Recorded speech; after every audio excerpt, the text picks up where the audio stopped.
Adani enterprises के share में 27 अगस्त को तेजी दिखी। इसकी वजह ब्रोकरेज फर्म मोतीलाल ओसवाल की रिपोर्ट है। मोतीलाल ओसवाल ने अदानी एंटरप्राइजेस के शेयर को कवर करना शुरू किया है। उसने स्टॉक पर खरीदे यानी बाई की रेटिंग दी है। उसने शेयर के लिए 3,880 रुपए का टारगेट प्राइस दिया है। इसका मतलब है कि शेयर 26 अगस्त के क्लोजिंग प्राइस से 25% चढ़ सकता है। मोतीलाल ओसवाल का कहना है कि अडानी एंटरप्राइजेस के बिजनेस में कई तरह के इंफ्रास्ट्रक्चर और इंक्यूबेशन बिजनेस शामिल हैं। अगर स्थितियां अनुकूल रहती हैं तो ये शेयर 4,500 रुपए तक जा सकता है। ये गौतम अडानी ग्रुप की फ्लैगशिप कंपनी है। इसे देश में इंफ्रास्ट्रक्चर पर बढ़ रहे फोकस का फायदा मिलेगा। इस कंपनी में बिजनेसेस में हाई ग्रोथ वाले कई सेक्टर शामिल हैं। इसमें एयरपोर्ट्स, सड़क, data centre, new energy, mining और स्ट्रैटेजिक मैन्युफैक्चरिंग शामिल हैं।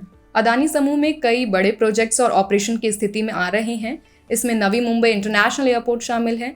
इसके अलावा न्यू एनर्जी बिजनेस की क्षमता भी बढ़ रही है। ये बिजनेस अडानी न्यू इंडस्ट्रीज के तहत आता है। कई बड़े रोड प्रोजेक्ट्स में अब रेवेन्यू शुरू होने जा रहा है। कंपनी के स्थापित बिजनेसेस भी अच्छी ग्रोथ में हैं। आगे अडानी प्राइजेस की अर्निंग में भी अच्छी ग्रोथ की संभावना है। मार्च 2029 तक कंपनी की EBITDA बढ़कर करीब 2 गुना 29,900 करोड़ रुपए तक पहुंच सकती है। FY26 में ये 14,000 करोड़ रुपए थी।